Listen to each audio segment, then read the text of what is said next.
देश के विभिन्न राज्यों के अभिकर्ता भाई एवं बहन अपनी जायज़ मांगों के लिए धरना प्रदर्शन कर रहे हैं। यहाँ जो यह बैठे हुए हैं लोग किसी शौक से यहाँ धरना प्रदर्शन नहीं करने आए।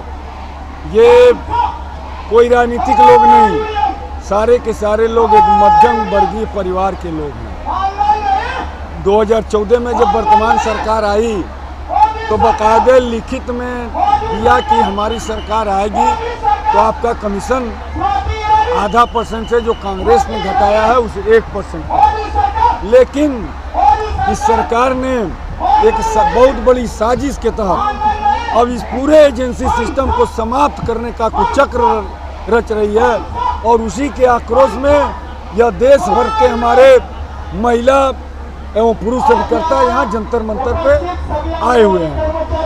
आज यहाँ हमारा धरना प्रदर्शन चल रहा है। इसके बाद भी अगर सरकार ने हमारी मांगों को नहीं माना तो हम आर पार की लड़ाई के लिए सड़कों पर भी, क्योंकि इन्होंने पेट पर लात मारा है। जब रोजी रोटी पे संकट आएगा तो फिर हम रोड पे उतर के, इसी दिल्ली की रोड पे उतर के संघर्ष करेंगे और इस सरकार को सबक सिखा के रहेंगे। सर, आखिरी सवाल हमारा ये है, जिस पर्पज से आप जंतर मंतर पे 2-3 दिनों से टिके हुए हैं, आप सरकार को क्या संदेश देना चाह रहे हैं? स्पष्टीकरण मतलब अपना मुद्दा साफ बताएं। सरकार को इस मंच के माध्यम से यही संदेश है कि आप हमारे साथ बैठिए, हमारी मांगों पे एक कमेटी बनाइए, विचार करिए।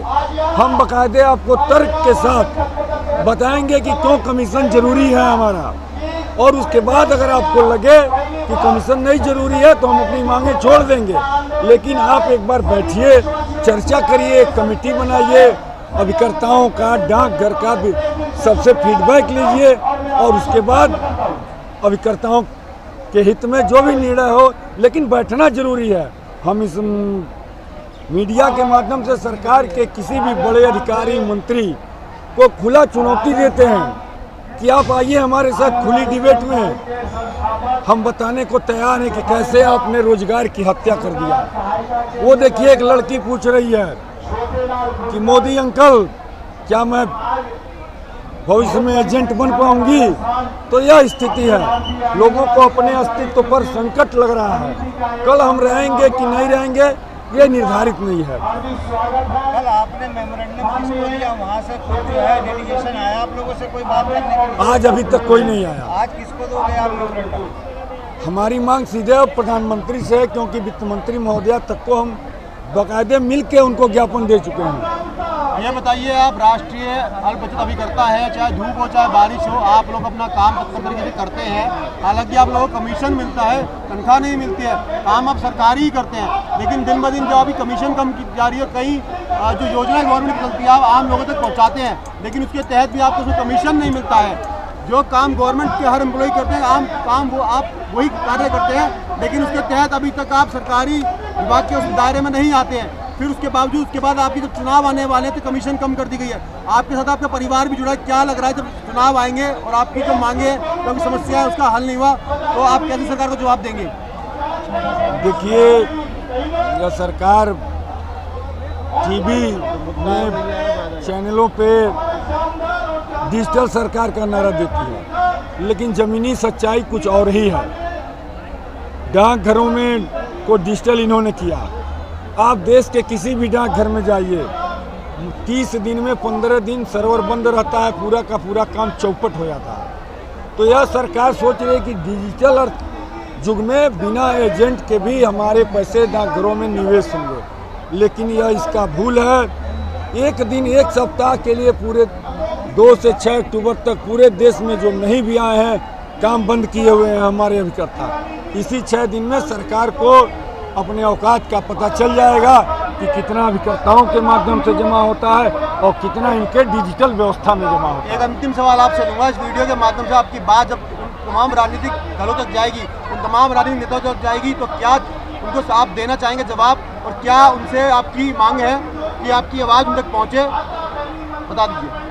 जितने देश में जितने भी मजदूर संगठन हैं, चूँकि हम लोग भी एक असंगठित श्रमिक हैं, इस मंच के माध्यम से सभी मजदूर संघों से मैं अपील करता हूं कि रोजगार को बचाने के लिए, इस 5 लाख से अधिक रोजगार को बचाने के लिए हमारे इस आंदोलन में सहयोग करें। और अगर यह सरकार नहीं मानी तो इसको बदलने में भी हम लोग सहयोग करेंगे।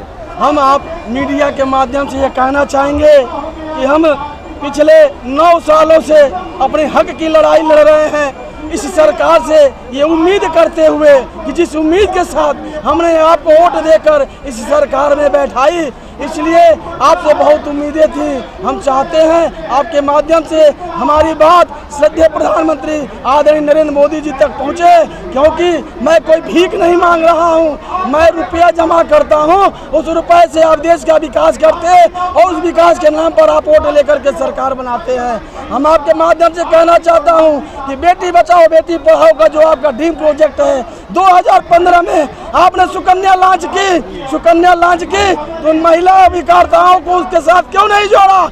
आज डाक खानों में औरतें छोटी छोटी बच्चियों को लेकर के इधर उधर भटकती हैं, उनका कोई फार्म भरने वाला तक नहीं है। आप बताइए कैसे सुकन्या खोलेगा, कौन उनका फार्म भरेगा? जब महिला सशक्त नहीं होगी, महिला सशक्तिकरण का नारा एकदम खोखला है। महिला आरक्षण से महिला मजबूत नहीं हो सकती। महिला का जब अर्न होगा, महिलाओं की जब कमाई होगी, तब महिलाओं का विकास होगा, तब महिलाएं मुख्य धारा में आएंगी। आप कहते हैं सबका साथ सबका विकास, तो फिर अभिकर्ताओं का क्यों हो रहा विनाश? हम आपके माध्यम से पूछना चाहते हैं आदरणीय प्रधानमंत्री जी, आप प्रधान सेवक हैं, क्या इस भारतवर्ष में, इस देश में, इस समाज में हम पोस्ट ऑफिस एजेंटों का कोई जगह नहीं है? आपकी मन की बात में हम लोग याद नहीं आते हैं? आर्थिक तंगी से जब गुजर रहा था देश, इन अल्प बचत अभिकर्ताओं ने रुपया और धन जमा कराकर आपके इंफ्रास्ट्रक्चर, आपके विकास कार्यों में सहयोग किया। हमने कोरोना काल में हमारे अभिकर्ता जो बड़े बड़े सांसद मंत्री बंद कमरे से बाहर नहीं निकले, हमारे अभिकर्ताओं ने 1-1 रुपया जमा करके इस देश के कार्य में बढ़ाना है, हमने सहयोग किया। हमने इस संगठन की तरफ से 2,11,101 रुपए का PM केयर फंड में हमने दान भी किया। आप क्या चाहते हैं हमसे? आप सामाजिक कार्य भी हमसे लेते रहे, हमारे श्रमिक शुल्क हमको मिले, हम यही सरकार से उम्मीद करते हैं। क्या वोट की चोट देंगे आप लोग? हम वोट की चोट आपको बता दें, 5.5 लाख अभिकर्ता और 5 परिवार 25 लाख, एक अभिकर्ता के 1000 कस्टमर, आप जोड़ लीजिए कितने करोड़ होंगे। जब हम कांग्रेस को उलाट सकते हैं जिसने 70 सालों तक देश में राज किया, तो हम आपको भी उलाटने की क्षमता रखते हैं। जब हमारी बात नहीं मानी जाएगी, पेट पर लात मारेंगे, तो हम वोट पार्टी, देशभक्ति और राष्ट्रवाद को सारा भूलकर हम आपको भी उलाटने की शक्ति रखते हैं। हम अभी माननीय प्रधानमंत्री से ये कहना चाहते हैं कि श्यामला गोपीनाथ रिपोर्ट की जो रिपोर्ट है उसको निरस्त कर दिया जाए और उसके एवज में एक नई कमेटी बनाई जाए और उस कमेटी में हमारे राष्ट्रीय पदाधिकारी हों, उनके IAS अफसर हों और स्वयं वित्त मंत्री बैठे, ताकि उस पर विचार विमर्श करके एक नया स्लैब बनाया जाए, उससे हमारा कमीशन निर्धारित किया जाए।